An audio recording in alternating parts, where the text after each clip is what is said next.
Well, it is my pleasure to be able to visit with you today. I'm so glad to see you. I'm glad for you, wherever you are, to be able to visit with us here in Mount Pleasant. And I'm going to tell you, folks, there's a lot of things going on in Mount Pleasant. And if you've driven through the town lately, if you drive through in the evenings, there's lots of traffic in Mount Pleasant. And when I came out here and we began this church, it was quiet. It was a sleepy little place. And now there's restaurants and there's events and there's energy, and God is on the move here in our town, and the same is true with our church. Right now, today, we're having a chili lunch, free chili, so if we still get this word in time. But man, we're having just a lot of neat things. Our next few Sundays are awesome. You know that we are 3 weeks away from Easter Sunday. I want to tell you, this Sunday we've got a guest speaker, and I want you to come here. He's a friend of mine, and he has a great message and story, and I want you to hear his story. Then 1 week from this Sunday, the 28th, we're having communion, which segues us right into Easter time. And we have a special announcement for the church on that Sunday. I can't give it away. So the 28th, I just have some news for you, and I want. It's not a teaser. That's the truth. And then Easter Sunday, I believe, is April 4th, and our theme for Easter is Rise Up. I get goosebumps because I know what's going to happen. I know what you're going to experience on Easter Sunday here at CCMP. So there's just a lot of things that God is doing here. I'm so excited, and I want to encourage you to take your next step if you haven't already. And I'd like for you to get involved with a life group. I'd like for you to get involved with a ministry team. God did not save you to sit and watch everybody else. God saved you to serve. And so we have I'm going to look through our bulletin. We have men's softball getting underway if you're interested in softball. We have our couples life group with an activity coming up this week. We have our men's beach trip the end of this month.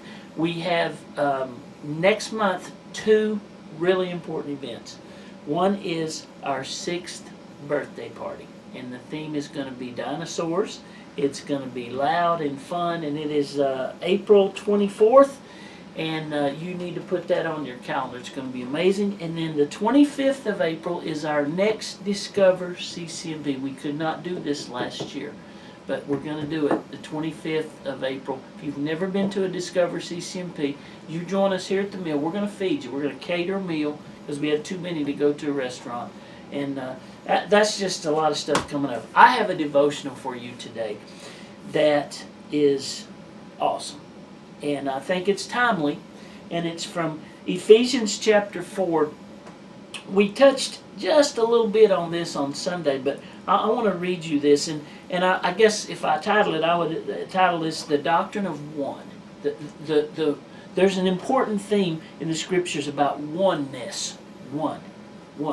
So Ephesians 4 starts with 3 verses, and Paul talks about, he's writing a letter to the church here at Ephesus, and he talks about the walk, our walk as Christ followers. And he says this, I therefore, Paul, the prisoner of the Lord.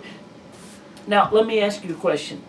A prisoner, in order to become a prisoner, has to be captured. Paul was captured by God. Have you ever been captured? Are you a prisoner? You know what? I'm going to tell you something. You're a prisoner of something. You're a prisoner right now of something or someone. A habit, a sin, a relationship, a codependent situation. You're a prisoner. You're a captive. I want to ask you, has God captured your heart? My prayer is that God would capture you. Because he captured Paul. And Paul said, as a prisoner I've been captured. I beseech you, I beg you passionately that you walk worthy of the vocation wherein you're called. If you've been captured by Jesus, you're a prisoner of God, and you should walk worthy of that calling. Verse 2, how do you walk? You walk with lowliness and meekness and long-suffering, forbearing one another in love. You walk with humility. God hates pride, and God hates arrogance. And as a capture, a prisoner is pretty humble, and and he has been captured, so he belongs to the one who's captured him. And verse 3 says, endeavoring, great word, to keep the unity of the Spirit in the bond of peace. So we're a slave. We're to walk humbly in serving others, and we are to walk in unity. Now, here are this is called the 7 unities of oneness. And I want to read it to you. Ephesians 4, verses 4, 5, and 6. There is one body. Ready? Here we go. I talked to you about this Sunday. The core beliefs is that there's one God. There's one way. Jesus said, I am the way, the truth, the life. No other way. No other way to heaven. Only one. Now, the world today, our culture is going to tell you there's other ways. There's other beliefs. There's other religions. My friends, listen. There is one body. That's the church. There is one Spirit. That's the Holy Spirit that God gives us, even as you are called in one hope. One body, one Spirit, one hope, one Lord, one faith, one baptism, one God, and Father of all, who is above all, and through all, and in you all. My friend, the doctrine of one.